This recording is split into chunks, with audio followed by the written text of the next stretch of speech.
This is Kate from the Ignorance Was Bliss podcast in Salem, Massachusetts. You are fortunate enough to be listening to California Dreaming on the Orbital Jigsaw Network. Enjoy! This episode of California Dreaming is brought to you by BLUBRRY. Creating a podcast isn't that simple. It's more than just recording yourself and uploading it. To get your show to be everything you want it to be, you're going to need a little more than that. You need easy and reliable hosting so your time can be spent creating your content, the most accurate download stats so you know if you're reaching the audience that you're wanting to, and a web page that makes setting up totally easy on you and won't take up so much of your valuable time. And BLUBRRRY offers all of this and more for hosts and aspiring hosts alike. Simple media hosting, a fully integrated WordPress website with their PowerPress sites. So, if you already have a podcast, or you've always dreamed about starting one, head over to www.orbitaljigsaw.com/dream to sign up, and the first month is on us. The BLUBRRRY support team is available to walk you through the steps of migrating your show without losing any subscribers, or to help you get started in the process of launching your new show. With the first month for free, using promo code DREAM, you've got no excuses. So, let's get started. As always, I'd like to take the time to thank everyone who has recently joined in supporting the making of California Dreaming through Patreon. Your generosity and willingness to want to help me bring you consistent content each week really keeps me going, and all of you are greatly appreciated. So thank you to our newest Patreon supporters, Sean D., Randy M., who increased his pledge, and thank you so much for everything that you've done for the show, Randy. Beth M., Allison M., Lisa B., Marianne O., and Ellen C. I would also like to thank everyone who has made a one-time donation through our PayPal as well.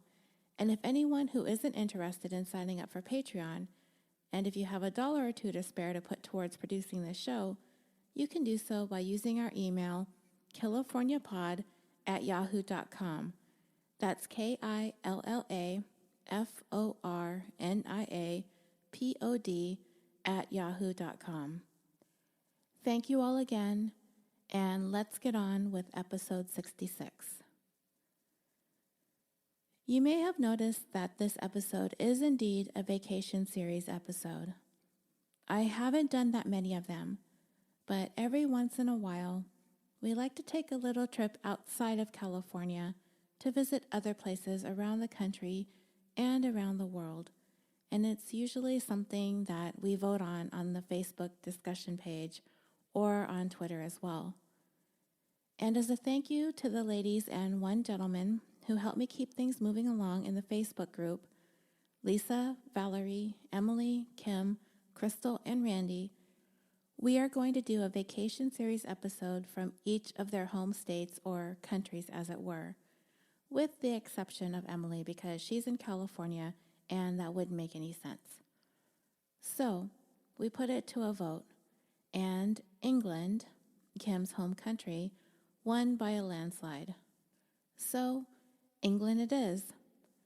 And I'm just going to put this out there in the universe right now.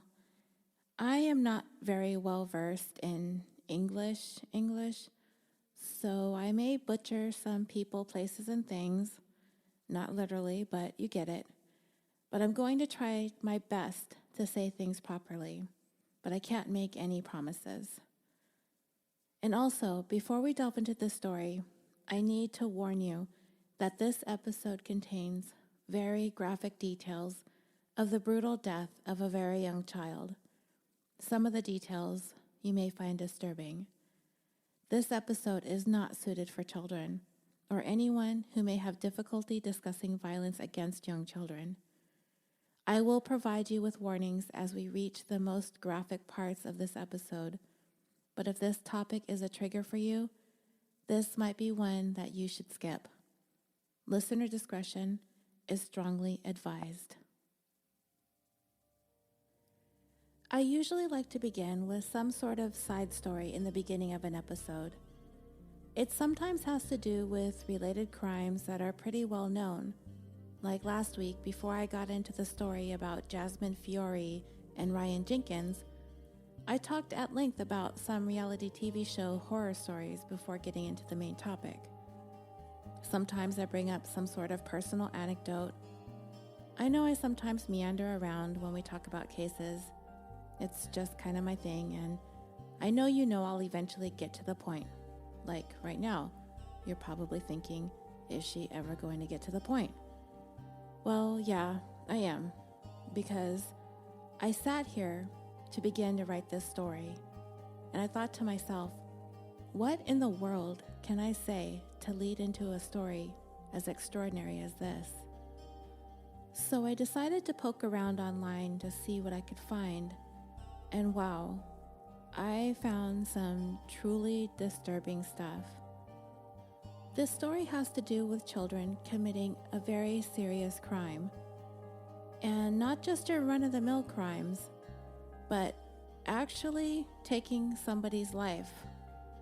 Murder. I never really Googled the words youngest murderers ever until this week, because I was certain the crime that I was going to talk about today, I was certain that this was the case with the youngest killers ever in the world. But you know what? No, they actually are not. And not only are there killers out there that are younger than the ones that we are going to talk about today, there are 5 known children who murdered who are actually younger. I guess I was more surprised than I should have been. I mean, we've seen many an outrageous story as true crime aficionados, right? But yeah, the kids in today's story came in 6th place when it comes to youngest murderers, which completely blows my mind. Let's talk about these young killers. The 5th youngest person to ever murder someone was James Arsene. His date of birth cannot be exactly determined, but it is believed to be in 1862. He, along with an accomplice named William Parchmill, both of whom were Cherokee Native Americans, robbed and murdered a man named William Feigl in 1872 when Arsene was only 10 years old. They spotted him shopping in a store and followed him when he left. He was headed to Fort Gibson in Oklahoma. They confronted him about 2 miles before he reached the fort, shooting him 6 times and beating him about the head with a rock. They stole his boots and 25 cents, which today would be worth a little more than $5. Arsene was arrested, tried, and convicted of the murder, but he ended up escaping and was on the run for about 12 or 13 years. He was captured at the age of 23, and both he and his accomplice were hanged for the crime. James Arsene is said to be the youngest person sentenced to death and ultimately executed. The 4th youngest person to ever commit murder was another James Osmanson of Butte, Montana, and his exact birth is unknown as well, which is strange considering this is a more contemporary case than James Arsene's. Osmanson is thought to have been born in either 1983 or 1984. So on April 12, 1994, Osmanson shot and killed a fellow student at his elementary school, 11-year-old Jeremy Bullock. He brought a pistol to school and he got off 3 shots. He was actually aiming for another child who had been bullying him, but he killed Jeremy by mistake. 1 bullet struck a baggy coat another child was wearing, but did not injure the child, and the other bullet was found in another student's backpack. And in this case, Osmanson underwent intensive treatment and therapy following the shooting, even with the support and blessings of his victim's parents. Jeremy's mother expressed that she believed that her son's killer took responsibility for what he did and showed a great deal of remorse, stating, quote, "There is no doubt a 10-year-old that commits this type of act of violence needs a lot of help and support and treatment, and I do not think that you could ever lock away a child such that without support, because he is not going to be able to get better on his own. I believe that he's gotten some of the treatment that he needs and understands what he did was wrong, and hope he can be a productive individual."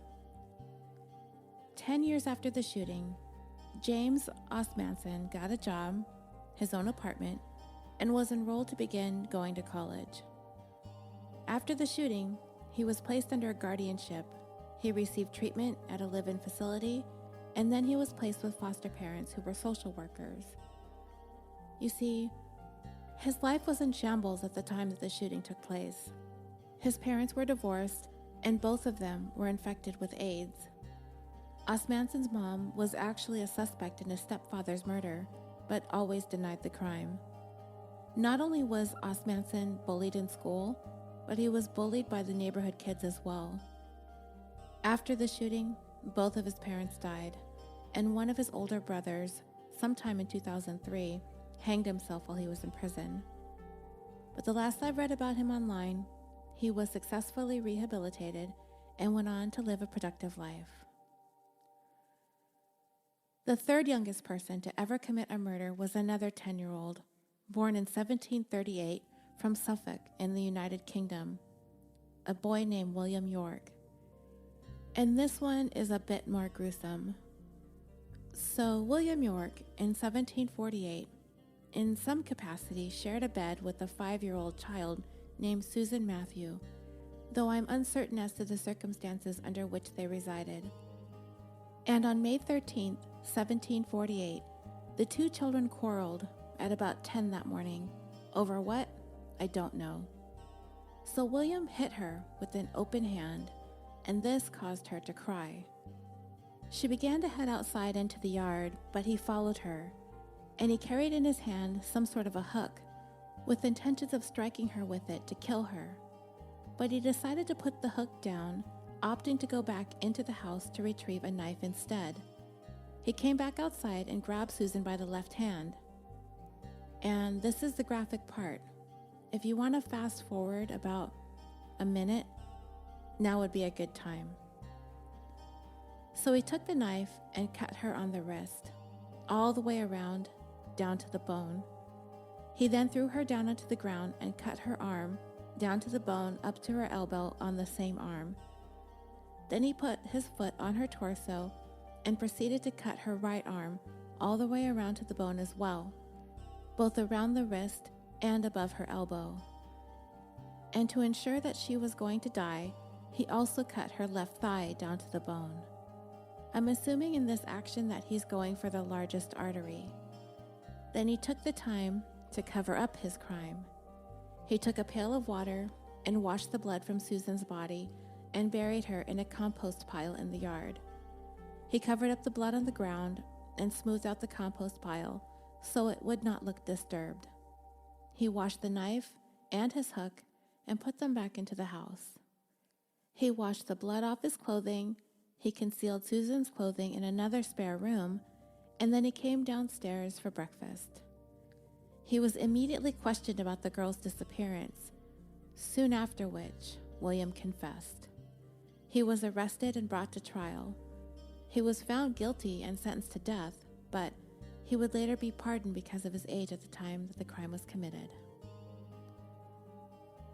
The second youngest person to ever commit a murder was 8-year-old Amarjit Sada, born in 1998 in Begusarai, Bihar, India.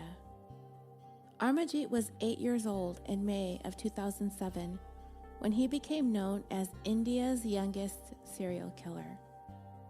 He was charged with the murder of 3 children, one of the victims being his own sister, all of whom were under the age of 1. Chun Devi had put her daughter down for a nap in the village primary school while she took care of some chores at home. When she came back to retrieve her infant, she had found that she disappeared. People in the village somehow came to confront Amarjit about the missing baby, to which he soon confessed and led villagers to where he hid the body, which was found in a shallow grave. After he was arrested, he confessed to 2 more murders: his 8-month-old sister 3 months earlier, and his 6-month-old cousin a year earlier. All 3 killings were carried out in an identical manner. He had taken them out to a field and stoned them to death. He was charged with murder and all that I can find about him now is that he is in custody. And the youngest child known to have killed someone was a boy named Diedrich Owens, who was just a little over 6.5 years old when he shot and killed classmate Kayla Rowland at their school, Theo Buell Elementary. Diedrich came to school with a handgun that he took from his uncle's house. During a period in between classes, while one teacher and 22 students looked on, Diedrich shot and killed Kayla. She was struck in the arm, but the bullet passed through and through, entering into her body, damaging vital internal organs. She died shortly later at the hospital while in cardiac arrest. She remained the youngest school shooting victim in the United States until the Sandy Hook shooting on December 14, 2012. Because of his age and a Supreme Court ruling that does not allow children under the age of 7 to be charged with crimes, Diedrich was never charged. But his uncle, he was charged and would eventually plead no contest to involuntary manslaughter and served 2.5 years. So that is quite a shocking list of murders. And as I mentioned earlier when we started this, we are going to talk about the 6th youngest killers in the world. But of the ones that I've mentioned, they've all been young boys who have killed other young children. But 6th on the list, this murder was committed by 2 boys, both of whom were 10 years old at the time. As a matter of fact, they were only separated in age by 10 days, one of them having been born on August 13th and the other on August 23rd, both in 1983. Their names are John Venables and Robert Thompson, though today they are known by different unknown names. They were assigned different identities when they grew up because of the nature of the crime that these 2 boys were connected to was so horrific that it shook Great Britain to its core, and it continues to do so to this day. In today's special vacation series episode number 66, Out of England in the United Kingdom, the tale of James Patrick Bulger, Part 1. James Bulger was born on the 16th of March, 1990. He was from Kirkby, Merseyside. On the afternoon of the 12th of February, a Friday, his mom, Denise, and a friend of hers had taken him shopping with them to the New Strand Shopping Center in Bootle. She was a regular at this particular shopping center because there was a local bus line that made traveling there easy from their home in Kirkby, and she enjoyed taking her toddler there because it was a quick and easy place to go to that was fun for him and got them out of the house. Now, I also heard that they had driven there, with Denise in the back seat with James because they did not have a child safety seat for the vehicle. But either way, they ended up at the New Strand that day. They walked around the shopping center for a bit before deciding to stop in at A.R. Tim's butcher shop, with James in tow. It was located on the lower level floor of the shopping center. This was at approximately 3:40 p.m. that afternoon. And from the information I found, it did not seem that Denise's friend was with her in the butcher shop at the time. So I can only assume that she went into another shop while Denise browsed the fresh meats. As she looked around and interacted with the counter employee, choosing what she was going to purchase, only a few minutes' time had passed while Denise was finishing her transaction. And in that small window of time, just a matter of a few seconds, James, it seemed, had wandered off. When she turned to look for him after finishing paying for her purchase, he was gone. Parents, how many of us have had this happen? We glance away for just a moment, and our little rugrats have gone out of our sight, causing us to nearly go into cardiac arrest. And then we find our child, and then we are overcome with tremendous relief, quickly followed up by burning rage for our kids, causing us to fly into a panic for 30 seconds. Yeah, been there, done that. Sadly for Denise, the panic set in, and she would not find her relief. Of course, that being said, it is not uncommon for children to wander off and get separated from their parents in the stores. I've seen children wandering around, crying, looking for their parents because they are lost. I've stopped and offered to help them find their mom or their dad, and let an employee know that the child is lost so that they can make an announcement over the PA system. Also, here in the United States and in Canada, Walmart implemented what is known as Code Adam, and many of you have probably seen the decal in the storefront, and other companies have implemented it as well. It is named in memory of murder victim Adam Walsh, son of America's Most Wanted host, John Walsh. And in case you aren't familiar with the abduction of Adam Walsh, I will quickly fill you in.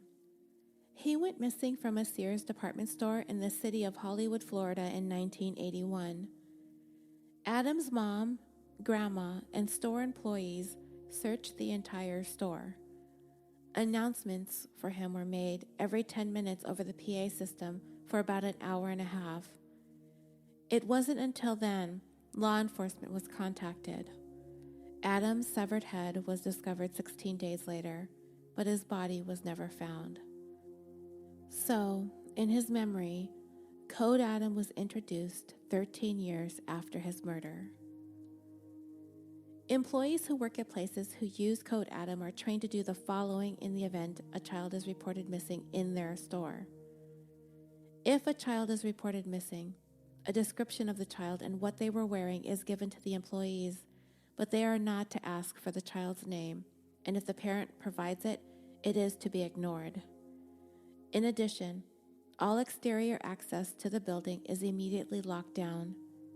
The employee is then supposed to go to the closest in-house phone and make the Code Adam page, along with a description of the child, what the child is wearing, what their shoes look like, and any physical description that they were provided. Designated employees are instructed to monitor the store entrances at all times while other employees begin searching for the child. If the child is not found within 10 minutes, the store is to contact law enforcement. If the child is found and appears to have simply been lost and hasn't been harmed, then the child is reunited with the searching family member. If the child is found accompanied by someone other than a parent or legal guardian, reasonable efforts to delay their departure will be used without putting the child, staff, or visitors at risk.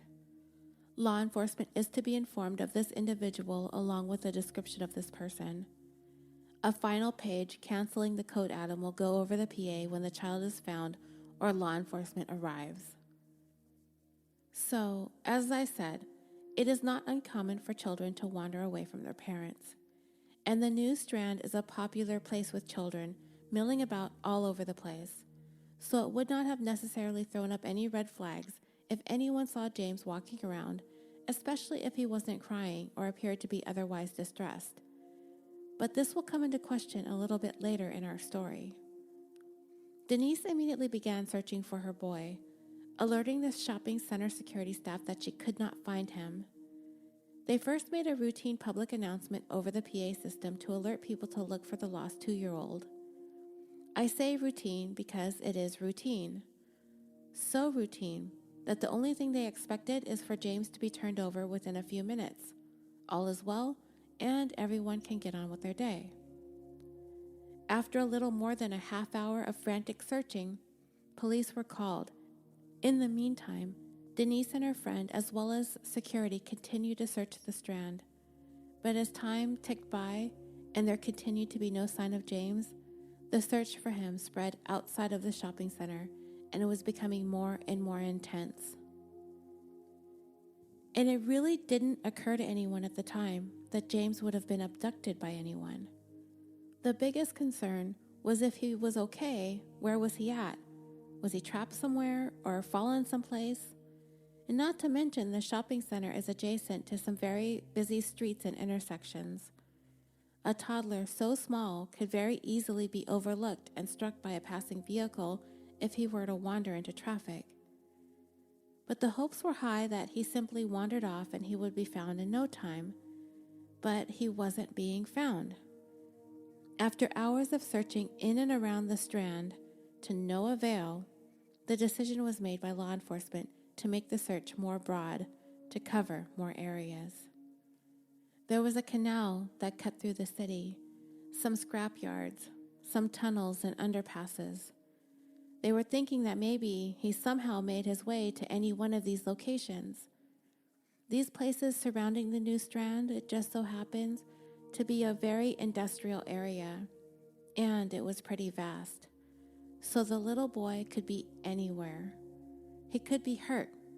He could be stuck. He could be in a place where his cries can't be heard.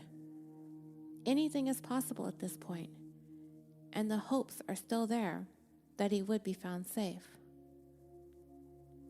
As the search continued on, Denise was brought to the nearby Marsh Lane police station. While she waited, they would bring in items that were located during the searches to ask her if any of those items discovered belonged to James. One of the officers had a pair of shoes in his hand, asking her if they belonged to her son. Can you imagine being that mom, getting shown some tiny little shoes, asking if those were on the feet of her missing boy? Turns out they weren't his shoes. But for Denise, the things that were going on in those moments were still keeping her hopes up. I mean, if they weren't finding his clothing, he must still be out there, somewhere, hopefully okay. She told him no, those were not James's shoes, and so they kept looking.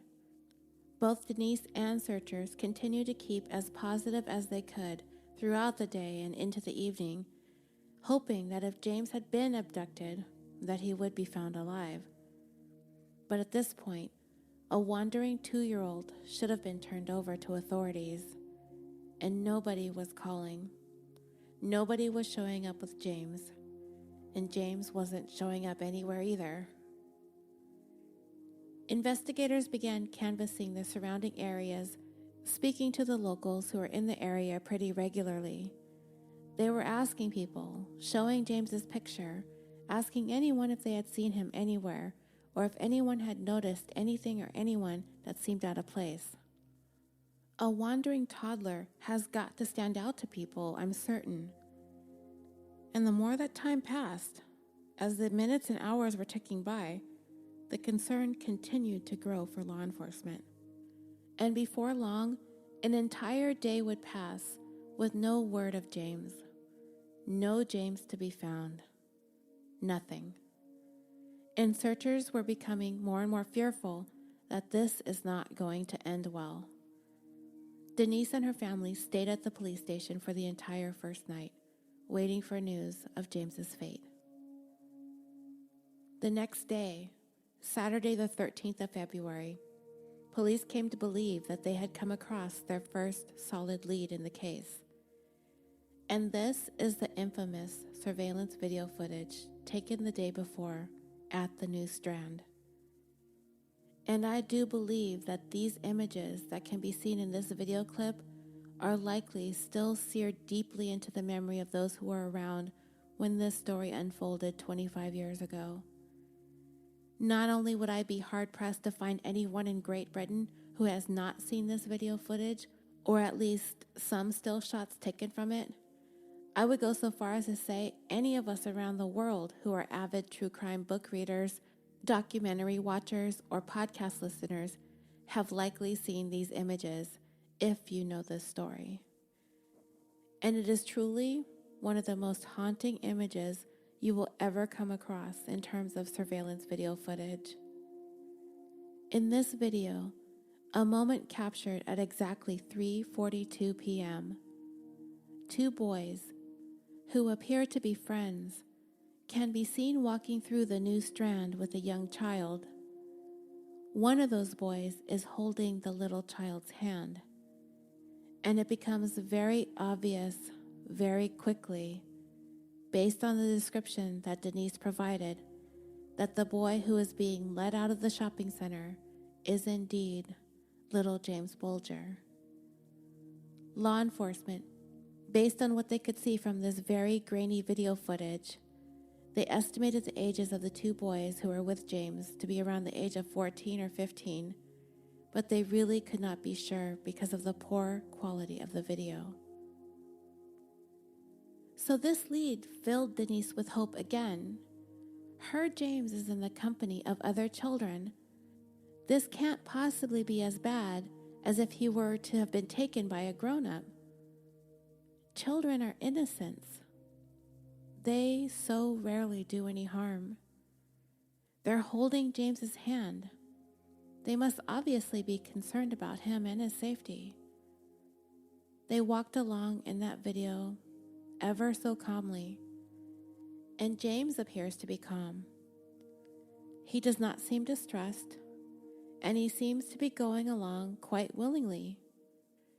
These boys must be just doing something thoughtless, not really understanding that they can't just pick up a new playmate at the shopping center and make off with him without finding the child's parents and letting them know. These kids were not only given the benefit of the doubt, they were given without any doubt. They just took James to go play. Denise has it in her mind when she looked at this video that these boys wanted a little brother.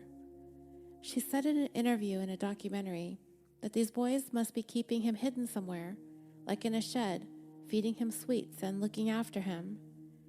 And in this very stressful and heart-wrenching situation, in a way gives Denise a measure of comfort, that her son is with other children, not with a vile killer or a pedophile. The hope is there because to Denise, there is no way a child is going to harm another child. She was convinced that her baby James was going to be coming back to her safe and unharmed. It was only a matter of finding these other children that he was with. The next step for the Merseyside police was to reach out to the public by way of the media, to ask for any help or any information, anything anyone may have seen that even remotely seemed suspicious. Denise spoke to a throng of reporters, and it is painfully obvious that she did not sleep a wink for the entire night. Her eyes are swollen, her face was flushed with red, wet with endless tears. Speaking through her pain, her voice was broken. She pleaded with the public to please, if you have her baby, bring him back. Explaining that she was at the butcher, looked away for a moment, and he was gone.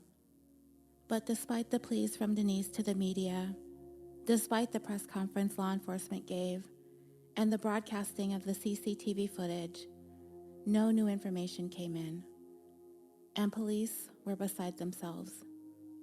This was going beyond 24 hours, and it is such a long time for a child James's age to be away from his family.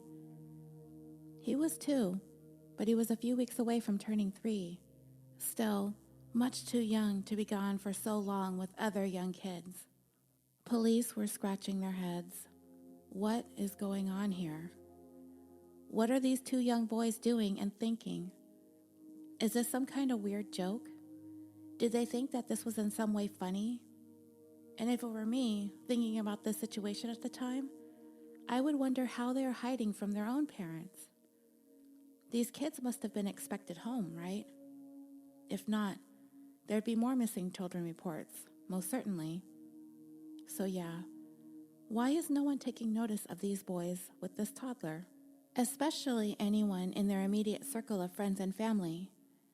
And then I would begin to think some really crazy things, like what happened with Stephen Stainer and Timothy White. If you remember that story, their abductor, Kenneth Parnell, ended up recruiting the help of a 14-year-old to snatch up a young boy for him. I don't know if these thoughts even crossed anyone's mind, but I'm the type of person who tends to think the worst. But for Denise, keeping up the hope for her son's safe return is the only way to think. And well, as for police, they have to find these boys and James.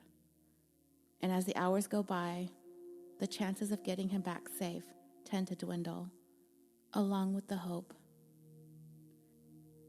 The investigation into James's murder was headed by Detective Superintendent Albert Kirby of the Merseyside Police.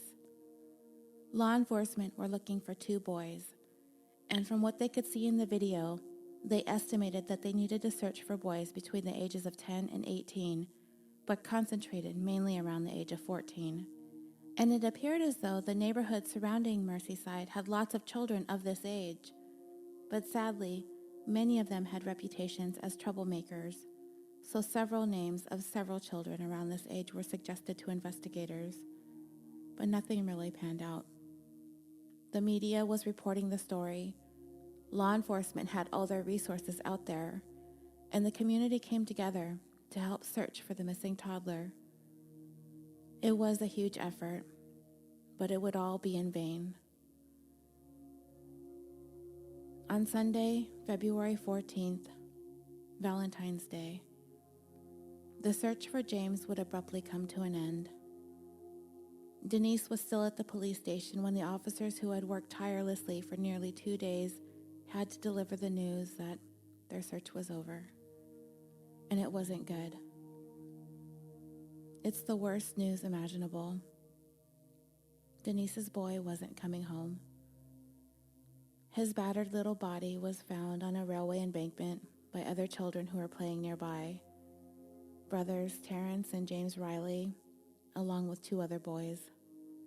But I will talk about the Riley brothers a little bit later on towards the end of the story. And I will discuss James's injuries in a bit. So now a manhunt was on, not even for men, but for 2 young boys who have now levied upon not just the community, not just England, not just the United Kingdom, but onto the world, this unprecedented, unheard of story. 2 young boys murdering a 2-year-old toddler, still a baby, and in a manner that would unnerve even the most hardened investigators. It's a story that would shatter the country and would become one of the most notorious crimes in British history. And the shockwaves it caused continue to reverberate across the country to this day. Let's back up a little bit and talk about the 2 boys seen on CCTV walking out of the Strand shopping center with little James on that Friday afternoon. John Venables and Robert Thompson. The friends had ditched school that day, which was something they seemed to do on a regular basis. They spent their time at the shopping center, as it would later be observed in video surveillance taken throughout the afternoon, that the 2 were casually walking around the shops, watching young children, seemingly searching for a child to abduct. They had made at least one other attempt to kidnap another, possibly 2 other children prior to their encounter with James.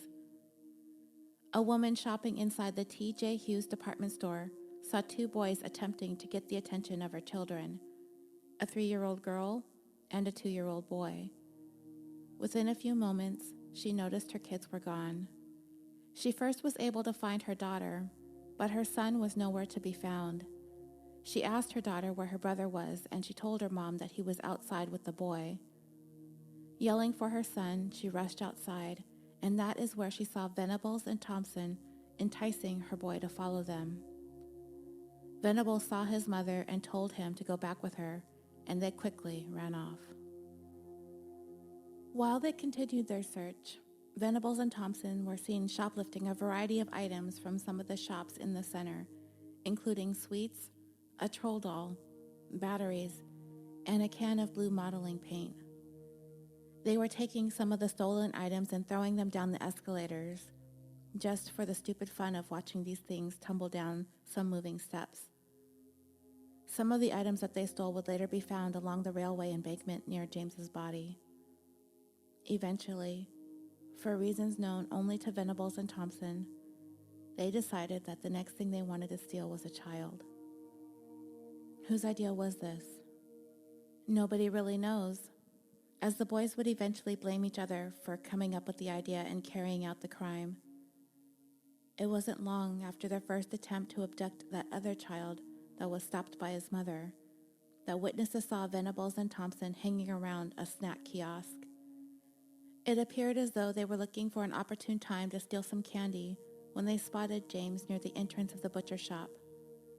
And while Denise was inside, distracted with making her choices and paying for her meats, Venables and Thompson managed to lure James out of the shop to go along with them. It was then Venables held James's hand and casually walked off. There were several people there shopping who saw the three boys as they made their way through the new Strand. They reported seeing James run ahead of the two other boys, and then hearing them call him back by saying, "Come on, baby. Come on, baby." As they walked out of the new Strand, Venables holding James's hand as seen on CCTV, nothing about the three of them drew any attention, as it would easily seem that the children are brothers. Though, maybe today, if I saw a child of age 10 walking out of a shopping center with a toddler, and I didn't see any adults accompanying the children, I feel like I would look at it oddly, likely because of stories like this. I might keep an eye on them for a few minutes, but I can't say for certain if I would say anything to the children. But I may ask them if they were looking for their parents or if they seemed lost, especially if one of the children seemed distressed. This very issue would come to be raised in the days and weeks following James's murder. You see, dozens of people would later report having seen the three boys from the time that they were seen leaving the new Strand on that surveillance footage to the time that he was murdered on that railway embankment. Dozens of people. Venables and Thompson left the new Strand at 3:42 p.m., and police would be contacted by 4:15 p.m. after fruitless searching by Denise and shopping center security. It wasn't long after the three boys left the shopping center that James began crying for his mom, but the boys ignored his cries and continued walking to a more secluded area adjacent to a canal. Now, dreamers, from this point forward, we are going to begin discussing some of the abuse Venables and Thompson inflicted upon James as they went along their trek to the railway, and some of the details may be very disturbing. I even went back and forth as to how much or how little details to get into. But it has struck me how unfathomable the action of these two 10-year-olds are, that it becomes an essential part of the fabric of the story to understand how deeply this case affected the people of England, the contrasting components of what occurred, that this killing was committed by two very young children, and the sheer brutality of how it was carried out is unimaginable. It goes against everything we've ever thought or believed possible. And for decades to come, the world would continue to ask why and how, as we collectively as a society still have not been able to reconcile this event in our minds. At approximately 3:50 p.m., just minutes after Venables and Thompson made off from the shopping center with James, Kathleen Richardson was on a bus headed home for the day, less than a mile away from the new Strand. She witnessed two older boys treating a much younger child, a baby she would describe, in a very rough manner. From the bus, she shouted, angered by what she was seeing. James was between Venables and Thompson, and each of them was holding one of James's hands. One of the boys let go of James, while the other kind of swung him up high over his shoulder.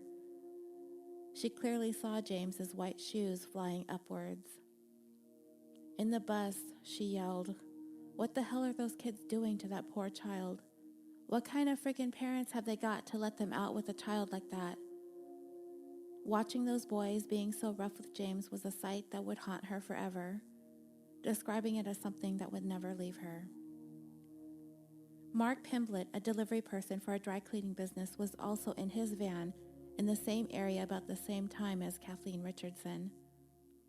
Mr. Pimblett reported having seen three boys walking around while he was making some of his deliveries. He described seeing two older boys looking as though they were dragging a young child to go along with them, but the child was resisting, trying to dig in as he was being pulled. Not concerned with what he was witnessing, Mr. Pimblett continued to drive. He glanced back at the three boys in his rearview mirror, and this is when he witnessed one of the older boys kick James under his right arm. and he would say that it was a kick that was powerful enough to knock the boy down. It just appeared as though they were trying to get him to cooperate and keep going with them. Mr. Pimblett put his eyes back on the road and never looked back again, and continued on with his deliveries. Taxi driver David Key was working at the New Strand when he too witnessed Venables and Thompson with James.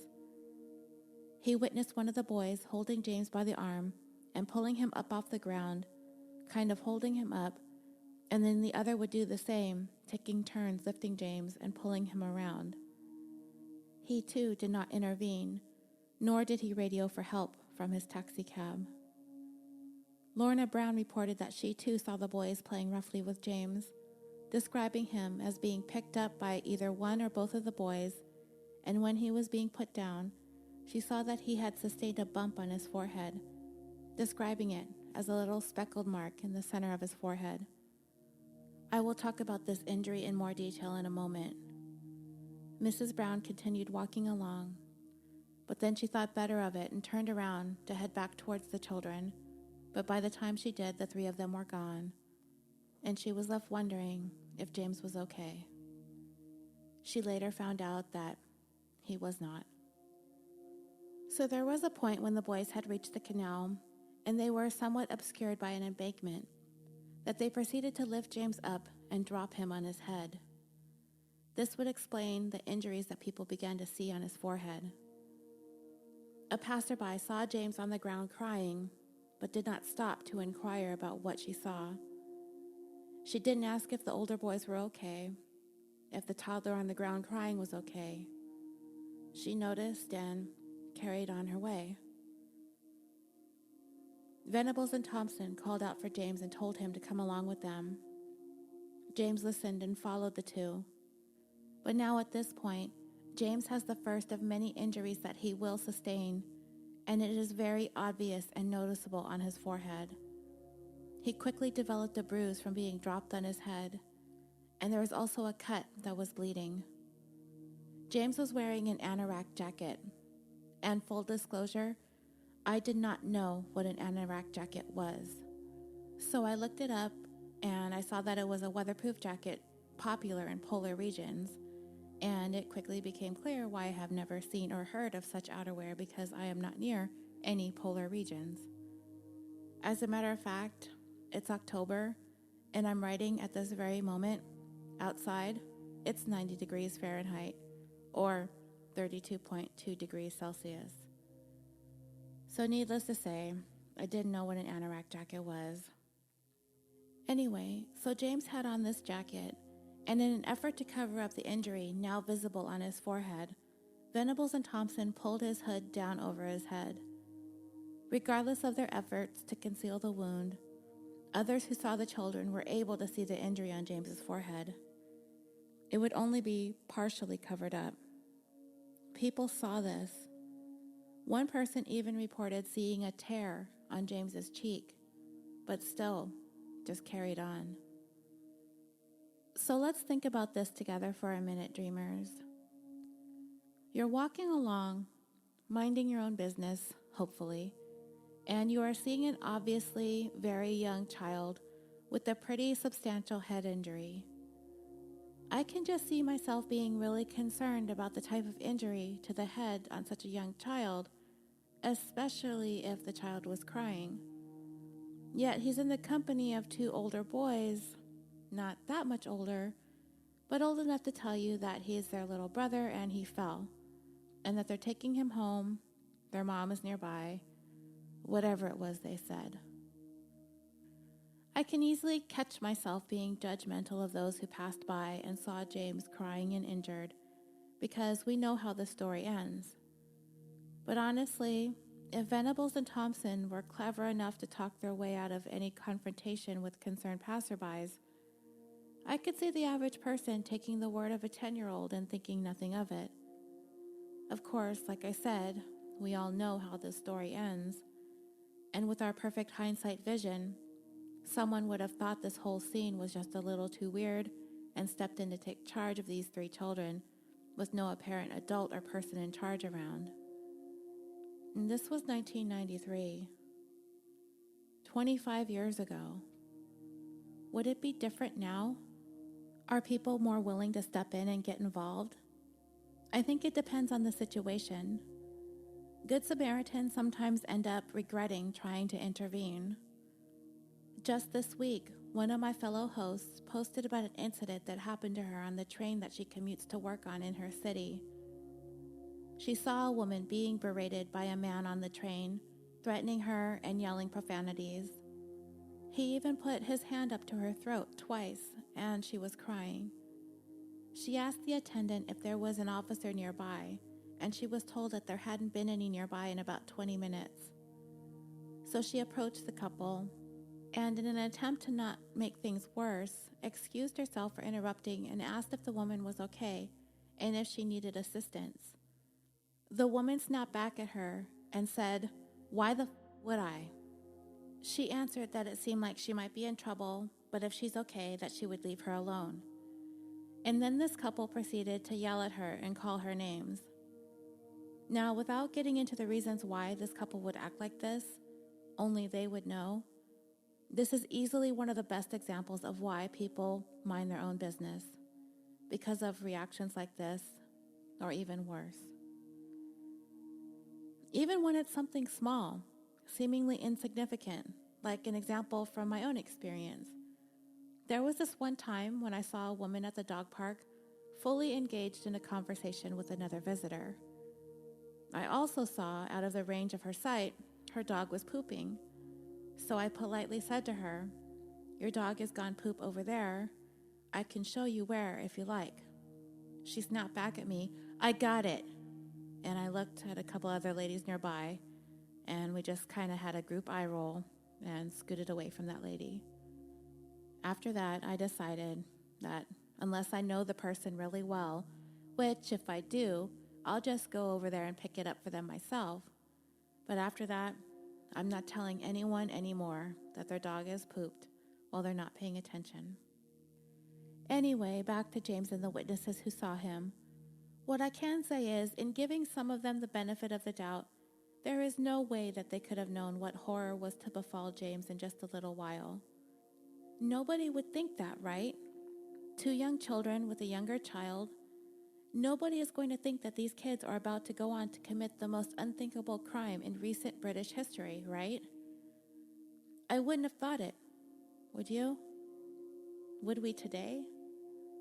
Maybe. I do think we need to be cautious of letting younger children play with older children unsupervised.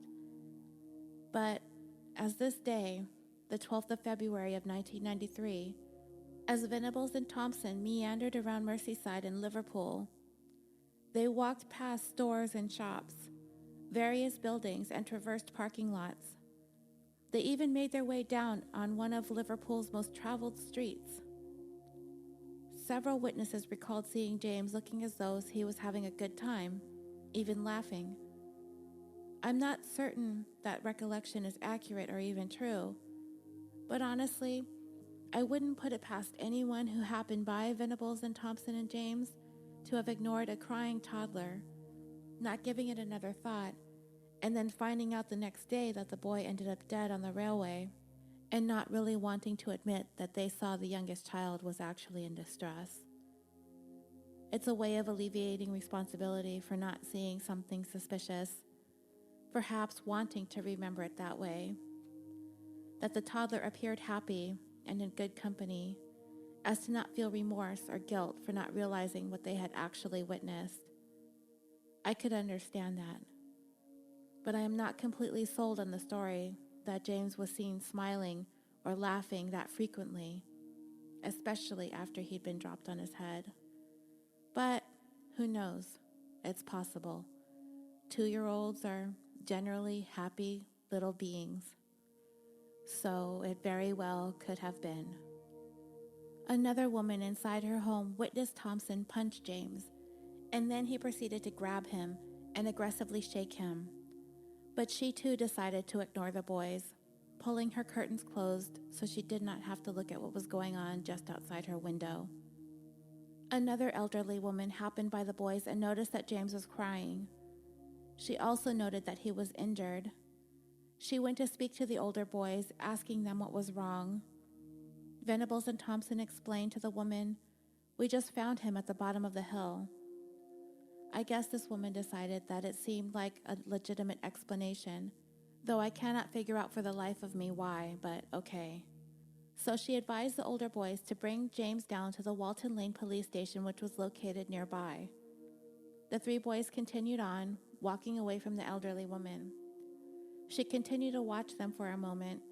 She even said that she called out to them again, but they never looked back. Another woman who had witnessed the scene told her that she heard James laughing just a few minutes before. So they both decided that there was nothing to be overly concerned about. And it would be later on that night, one of those women saw the report on the news that James had been reported missing.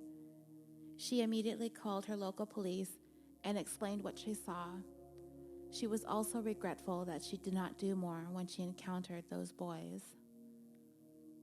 After the encounter with these elderly women, Venables, Thompson, and James were approached by yet another woman who expressed concern for the toddler. She told them that she would take James to the police station herself and turn him over to law enforcement. And she almost did. But when she asked her neighbor to keep an eye on her daughter while she took James, her neighbor said that she couldn't because her dog did not like children. So Venables and Thompson once again went along their way with an injured toddler in tow. After this encounter, the trio went into a couple of shops. They had verbal interactions with some of the shopkeepers in both establishments, and they were indeed suspicious of Venables and Thompson.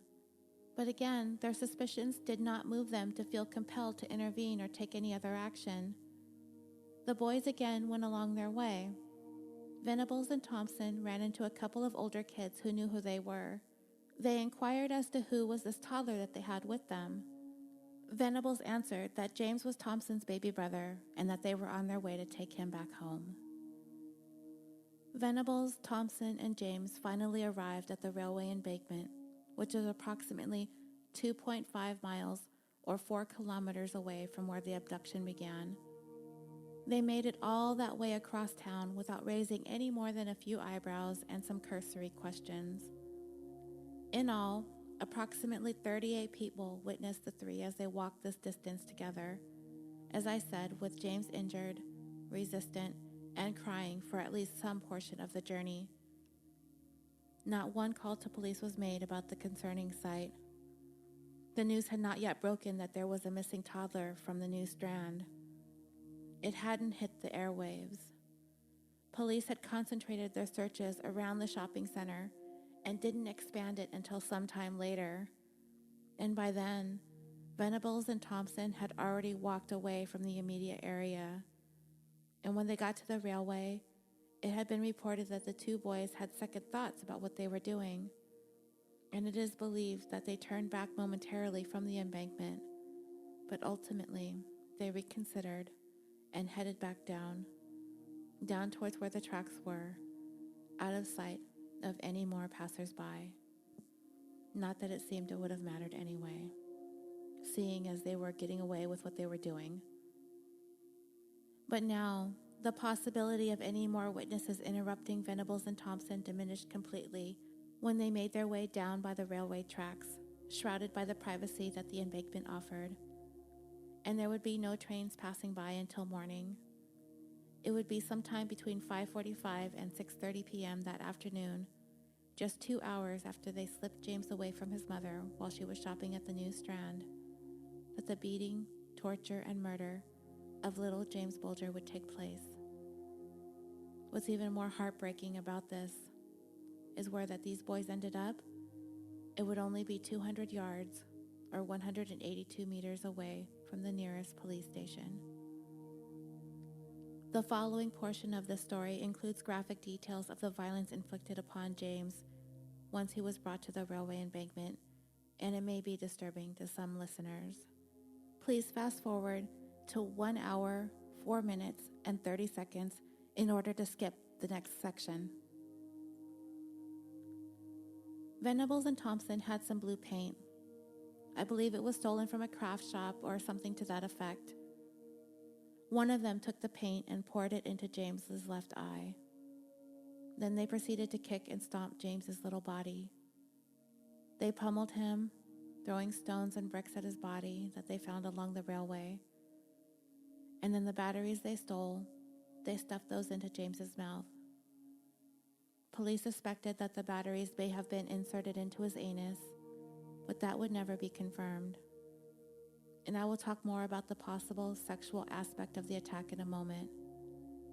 Then, with a 22-pound or 10-kilogram iron bar that they found lying nearby, they picked that up and began smashing it over James's head, causing 10 skull fractures. I also read another report that the boys dropped the iron bar onto James's head, which makes sense, as 22 pounds or 10 kilograms is a lot for a child to swing.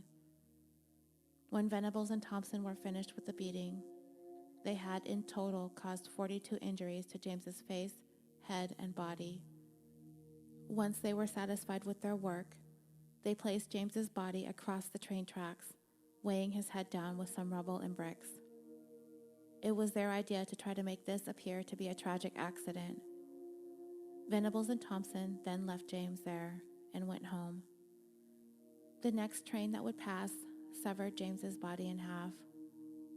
The forensic pathologist later determined that James had already died before the train struck his body. Also, there would never be any way for the pathologist to determine which of the injuries inflicted upon James was the fatal blow, but it wasn't the train strike. There were simply too many that could have been fatal to tell. All of the items that were used in the attack on James were found scattered about the area near his body. That iron bar, the bricks, the stones, everything covered in James's blood. They also found the small jar of blue modeling paint and the batteries that the boy had stolen earlier in the day. All of the approaching trains were brought to a halt. Police cordoned off the area and shielded it with tents from reporters and curious passers-by. James's body had been severed, and there was a significant distance in between. The upper portion looked like a small bundle of clothing at first. The lower portion, however, was naked. The investigation revealed that James had been laid across the rail by his waist, his upper body on the inside of the tracks. The killers had weighed his head down with some rubble and bricks, and the force of the train strike undid this. The lower portion of James's body was carried further down the tracks. James's clothing, the items that were removed from the lower portion of him, were located near his head. His underwear was saturated with blood. Nearby was the 2-foot-long iron bar, also covered in blood stains. There were numerous bricks and stones. 3 AA batteries were also located near the body. At the time, they were not sure of how these batteries were used in relation to the crime and where they might have been prior to James being struck by the train. Crime scene investigators also collected the blue paint container. James's body, severed in half, had been covered in fractures, cuts, and bruises, and he had bled out profusely. He also had a shoe imprint on his face. And as I mentioned earlier, it was never conclusively determined if James had been sexually abused in any way, though the forensic pathologist suspected that there may have been due to the nature of some of the injuries below his waist. The pathologist who conducted James's autopsy concluded that his foreskin had been forcibly pulled back. Later on, when Venables and Thompson were asked about these specific details of the attack, both of them were very evasive in discussing it, and they also both insisted that they did not insert the batteries into his anus. This issue would be revisited several times for many years to come throughout their childhood and adolescence, and Venables specifically would never give any indication that there had been any sexual element to their attack on James. Years later, the lead investigator on the case would describe the shock caused by the injuries that were inflicted upon James, stating, quote, "You can slip into professional mode, but you can never ever forget. It was bad enough that he had been abducted and murdered, but the beating was brutal and incomprehensible." Police tried to withhold as much of the details that they possibly could from the public, but the kids who had discovered the body had already spoken to reporters and described that James, in fact, had been bisected. James lay dead along the railway tracks for almost 2 days. The Saturday after he had gone missing, police were searching the canal that ran through Liverpool extensively because several eyewitnesses had reported seeing James in the area. The thought was that he may have fallen in and drowned. Once the CCTV footage was discovered, it left investigators in disbelief that James would have been so casually taken away by 2 young children. Once those images of those boys hit the media, the story became nationwide news, and the urgency in finding James intensified. And as I had mentioned earlier, when Denise saw that her son was with children, she became filled with hope, as did James's father, Ralph. When he looked at those images, he immediately felt a tremendous sense of relief that James was with other children. He even smiled at the footage and reassured his wife that all would be well. He was with 2 young children. James will be fine. Children certainly won't do a young toddler any harm. But James's parents sorely underestimated the capacity of young children to commit violent, depraved acts. James's mom, who had been anxiously waiting at the police station since the abduction, suddenly noticed a remarkable shift in the mood inside the building. She knew something was going on. Something caused everyone inside to become more directed in their movements. There was a certain hushed hurriedness going on. Police began getting ready to head out, mobilizing. Something urgent was afoot. And then she overheard that a body had been discovered. The horror and dread swept over her. There wasn't really anything that she could do but wait to get word, confirmation, what all this urgency and immediacy was all about. She felt hysterical and trapped, filled with despair. I can't imagine what those minutes ticking by felt like as she waited to see if what she was hearing was true, that a body was found, and when the news finally came, confirming her worst nightmares, that it was her little James that was discovered on those railway tracks. Mourners from all over Merseyside converged on the railway tracks to create a memorial for James. Robert Thompson himself showed up on the scene and laid down a single rose for the murdered child, the child he helped murder. But nobody knows that just yet. He saw that reporters and news crews were all over the place getting footage of the public mourning and the growing memorial. Later on, Thompson would use this event as part of his alibi, telling investigators that if he were the one to kill James, why would he show up with a flower for the boy? Nice try, kid, but we all know that's somewhat of a predictable move for killers, right, dreamers? I mean, we've heard of killers showing up at vigils and whatnot, sometimes even helping in the search. They attend these things that were held for their very own victims. Scott Peterson comes to mind. That is, if you believe he's guilty, then he would be an example of someone who did just that. Remember? He showed up at Lacey Peterson's New Year's Eve vigil, on the phone with his girlfriend, pretending to be ringing in the New Year in France, with his friends Pascal and Jean-Claude, or whatever other stupid stuff he made up. Yeah, that's what I'm talking about.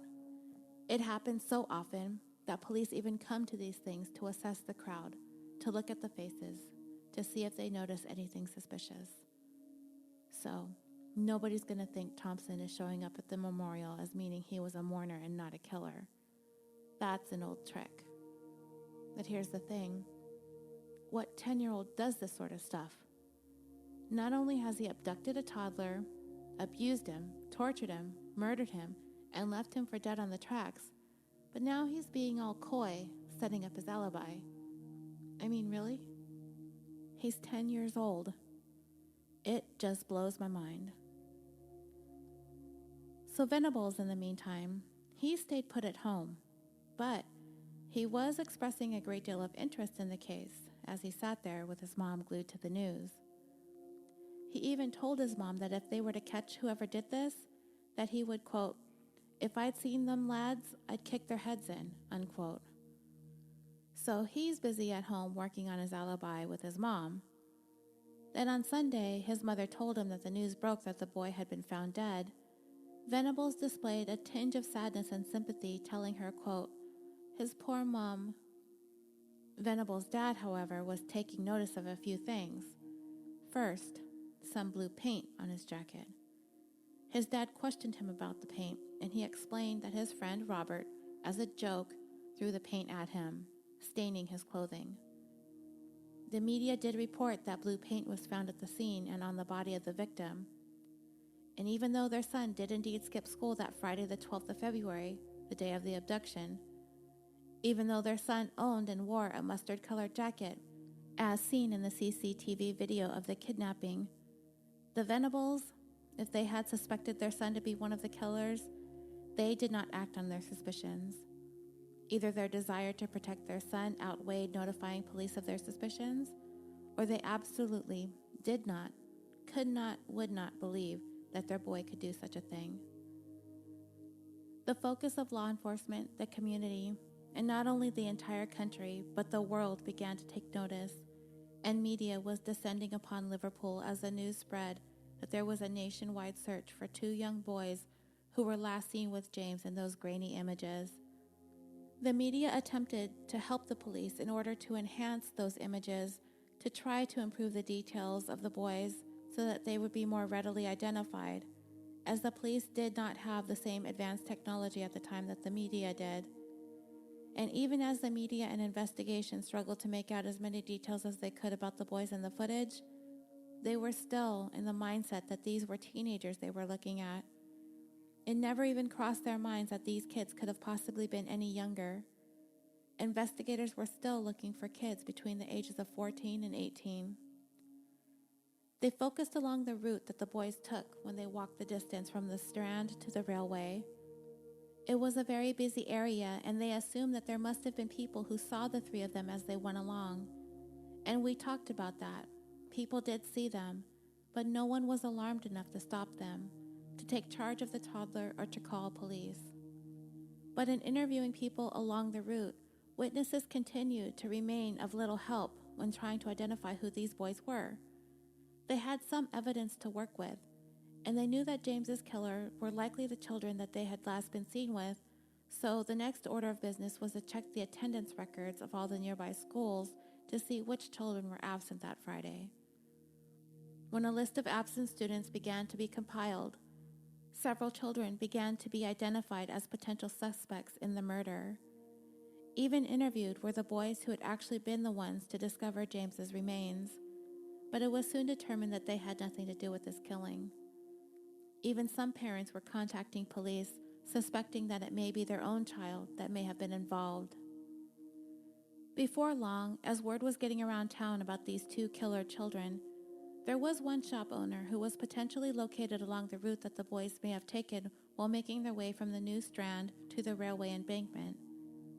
He had cameras installed on the exterior of the building where his place was located, so he decided to review his footage to see if they just so happened to capture any images of the trio walking past. And lo and behold, his cameras did indeed film them going by, James's hand being held by both Venables and Thompson, one on each side. The shop owner contacted law enforcement right away, and this video proved to be important in providing a very important clue for investigators, a detail that had been difficult to determine up to this point. You see, the boys were walking along a wall, and this wall was not very high, and based on the height of the wall, it became apparent that these boys were indeed younger than they had been thinking all along due to their height, which was much more clear in this particular video as opposed to the one taken from the New Strand. Investigators remained skeptical that these killers could possibly be any younger than the age that they had suspected. They were searching for approximately 14-year-old boys. They weren't processing the thought that anyone younger could have done something so violent, so depraved as this. It's just not possible. The pressure was being felt from all directions for police to get this case solved, to get the boys who were last seen with James into custody as soon as possible. False accusations were being made, one father even insisting that his son was one of the boys in the video, so much so that he brought him down to the police station for questioning, kicking and screaming that it wasn't him. His dad knew his son had ditched school. He saw him while he was on the bus walking along the street near the new Strand. He was certain his boy was involved. And when word got out that this boy was a suspect, the media descended upon the boy's house and the police station. So much so, after he was being questioned, his family was driven out of town because of threats by vigilante types angered by the brutal murder of James. Turns out, Dad was wrong. This boy had ditched school, but it was the day before the abduction, and the boy was sent home. The police could not have another scene like this happen anymore because the community was out for blood themselves. They needed to find these boys quickly, or else things were going to get worse. Everyone was demanding answers and arrests. The days dragged on and police were still frantically searching for their suspects. And it would not be until finally an anonymous call came in that broke the case wide open. This caller also said that they had seen some stains of blue paint on the jacket that had belonged to John Venables. This information was enough to implicate the two boys in James's murder, and officers were sent out to bring them in for questioning. But police continued to be plagued with incredulity. These two were only 10 years old. How could this possibly even be a thing? Police were sent to both children's homes, and they made a couple of very chilling discoveries. At Thompson's house, blood was spotted on a pair of shoes, and at Venables, blue paint stains on his jacket. They were both placed under arrest and brought down to the police station for further questioning. But despite this evidence, police still did not consider the two of them as the primary suspects. They were looking for children with a history of troubling behaviors and violence. Neither Venables nor Thompson had been in any sort of serious trouble previously. In addition, investigators were still convinced that the boys they saw in the CCTV footage from the New Strand were older than Venables and Thompson, that they still needed to look for some older boys closer to the age of 14, not 10. But it wouldn't be long before investigators finally came to the unimaginable realization that it was indeed these two 10-year-olds, John Venables and Robert Thompson, who were responsible for the murder of James Bulger. The two boys were interviewed separately, each of them pointing the finger at the other, blaming the other for what had been done to James. And the interviews with the boys lasted for several days. Finally, Venables broke down and confessed to killing James, and at one point telling police, "I did kill him. What about his mom? Will you tell her I'm sorry?" Thompson was not taking responsibility for the crime at all, having denied any role in James's murder.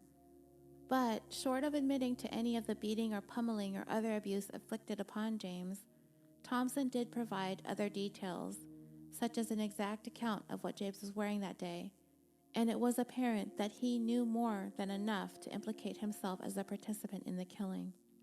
Another chilling detail regarding Thompson's interview is that the investigators noted that his affect was very flat. The fact that he was sitting there being questioned about the brutal murder of 2-year-old James, Thompson was unfazed by the interrogation, and anyone close to the case was quite unnerved by the whole experience. Thompson would eventually earn the moniker, quote, "the boy who did not cry," when he was referenced by the media. It was not easy for investigators to wrap their heads around the fact that the suspects they were interrogating were so young. The shock of James's brutal murder was only compounded by the fact that those who committed the atrocious act were but children themselves. With the confession of Venables, despite Thompson's denials, investigators had to face the fact that they were dealing with a situation unlike anything they had ever seen before. 10-year-old murderers. And if there were any inkling of a doubt, all of that would be washed away by the forensic evidence that ultimately linked both boys to the scene of the crime. The stolen blue paint that was poured in James's eye was forensically tested against the paint stains found on both Venables and Thompson's clothing, and it matched. Both suspects had bloodstains on their shoes, and the DNA testing confirmed that the blood did belong to James Bulger. And there was a bruise on James's right cheek, the pattern of which was an exact match to the patterns found on the upper part of the shoes worn by Thompson, indicating that it was Thompson's shoe that left that mark on James when he either kicked or stomped him on the face. And lastly, there was a paint mark inside the toe cap of one of Venables' shoes, which told analysts that the only way the paint could have been embedded in the way in which it was if a significant amount of force was used when kicking James on or around the head or the face after they had poured the paint on him. On the 20th of February 1993, James Venables and Robert Thompson were both charged with the murder of James Bulger. They made their first appearance in the South Sefton Youth Court on the 22nd of February, and they were remanded to custody while they waited to go on trial. Because Venables and Thompson were minors, their identities were withheld from the media, but it is my understanding that enough was known about the case amongst the general public who knew of the boys, that they ditched school, and that they were named suspects by an anonymous tipster, that there were people who knew that the boys being charged with James's murder were Venables and Thompson. But for the media and the duration of the upcoming trial, Thompson would be referred to as Child A, and Venables would be Child B. So, who were these two boys that committed this crime? Robert Thompson was one of 7 children from a family that was considered to be highly dysfunctional, with issues ranging from domestic violence, child abuse, alcoholism, chronic unemployment, and a father who was out of the picture. He met John Venables at school. They were classmates and they often played hooky together. They would hang around Liverpool's inner city areas, apparently unimpeded by the fact that they were such young children wandering around during regular school hours. But this was their habit, and either nobody noticed, nobody cared, or both. Both had been held back in school already, being 1 year behind all of their peers. And as far as anyone who knew Robert Thompson, it would be hard-pressed to find a single person that had anything positive to say about the boy, one of his neighbors stating, quote, "On this street, he was Master Jekyll and around the corner, Master Hyde. Simple as that." Police furthered this description of Thompson stating, quote, "He could easily portray himself as a nice boy, and he had a good-looking smile about him. The evil side of it would be when the questions were difficult. He just had this glare in his eye, which was very hard to explain. A chilling glare." And anyone who knew Thompson would later say that he could have easily been the ringleader when it came to the killing of little James Bulger. John Venables' home life and upbringing was markedly different than that of his co-defendant. He was one of only 3 children in the family, with a mother and father who were not together at the time of the killing, but by all accounts were very loving parents who were deeply invested in the lives of their children. Venables was described by those who knew him as having a fragile personality, as well as a type that would be a follower. If someone was engaging in troubling behavior such as, ditching school or murdering children, it would surprise no one that he would follow along akin to a lost puppy. And it was a general belief that once he became friends with Thompson, he began following along with his bad behaviors, such as the truancy from school and shoplifting. And these were the ideas about the two that became very apparent in the media, as the revulsion felt by the community grew increasingly worse, particularly towards Thompson and his stoic, chilly facade. This was the way the media continued to report on his behavior as the trial got underway, while in contrast, Venables was once more emotional, often breaking down into hysterics. So, from these details seeping into the media regarding Child A and Child B, as well as those who were privy to their identities, the public came to believe that Robert Thompson was the one who instigated the entire abduction, torture, and murder of James Bulger. I am going to bring this first part of the tale of James Patrick Bulger to a close. In the second part, we will discuss the police interviews with John Venables and Robert Thompson, the trial, the outcome, and the aftermath of all of those involved in this tragic story.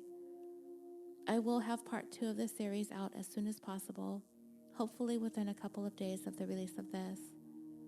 In the meantime, please join the discussion on the Facebook page where we will talk about this case, as well as any others that we have covered. Other podcast recommendations, all things true crime, pet, or whatever topics you can think of. You can also follow us on Twitter at CaliforniaPod and on Instagram at CaliforniaDreamingPod. California Dreaming is proudly brought to you by the Orbital Jigsaw Network. We are a podcast production company based in Los Angeles, California, with a mission to create some of the best podcasts to listen to consistently improve upon our own current roster of shows, to develop new content that appeals to people all over the world, and to provide a thriving community for listeners and podcasters alike. I, for one, am very proud to be a part of the group of shows and hosts, including The Concession Stand, Busted Wide Open, Super Nerds UK, 41 Owned, Historium, Vox Arcana, and The Podians. So please visit us at www.orbitaljigsaw.com. You can find links to all of our shows, our episodes, our merchandise store, our blog, and if you just want to email us to let us know what you think, go to www.orbitaljigsaw.com. Please stay tuned for part 2 of the tale of James Patrick Bulger, and also keep listening to the end of this episode and you will hear a couple of promos from some shows that I think you might enjoy. Thank you again, dreamers, for listening, and until next time, sweet dreams.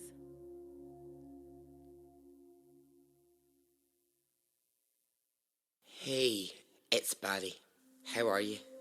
Let me ask you this. Do you like to hear stories of murder, deceit, and unbelievable true crime? If you do, then you want Extraordinary Stories podcast. This girl here will be dead by 6 p.m. I will blow her head off. You cannot terrorise me anymore. Do you want to hear stories of incredible human survival? Stories of some of the most inspiring people who have ever lived. I think she did what any of us would do in that moment. She played dead. She lay there and she pretended to have died. That was what saved her.